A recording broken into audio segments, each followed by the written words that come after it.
போய் பாருங்க, 3 முறை காட்டுவார்கள். அதில் முதல்ல காட்டக்கூடிய தீபாராதனையை விட, 2ஆம் முறை காட்டக்கூடிய தீபாராதனையை விட, 3வது முறை அம்பாளுடைய முகத்திற்கு அருகிலே அந்த தீபம் காட்டப்படும். அப்போ அந்த மூக்குத்தியை நாம் என்ன செய்வோம்? தரிசனம் செய்வோம். தரிசனம் செய்து முடிக்க திரை போட்டுருவாங்க. திரை போட்ட உடனே இந்த மூக்குத்தியை ஒரு சங்கிலி கொண்டு இழுத்து பின்னால் வைத்து விட்டு மீண்டும் திரை திறக்கப்படும். அதுக்கு பிறகுதான் கட்டளைக்குரிய பட்டர் சிவனுடைய பாதுகைகளை பள்ளியறைக்குள்ளே எழுந்தருளும்படியாக செய்வார். அதுக்கப்புறம் தான் பள்ளியறை பூஜை. அப்புறம் பால் பழம் எல்லாம் கொடுப்பாங்க, மேளவாத்தியங்கள் எல்லாம் வாசிக்கும்.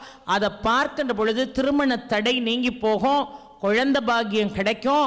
பிரிந்த குடும்பங்கள் இந்த மீனாட்சி அம்மனுடைய ஸ்தலத்துக்குள்ள இருக்கக்கூடிய பள்ளியறை பூஜையை அர்த்தஜாம பூஜையோடு சேர்த்து பார்க்கின்ற பொழுது கண்டிப்பாக பிரிந்த தம்பதியர்கள்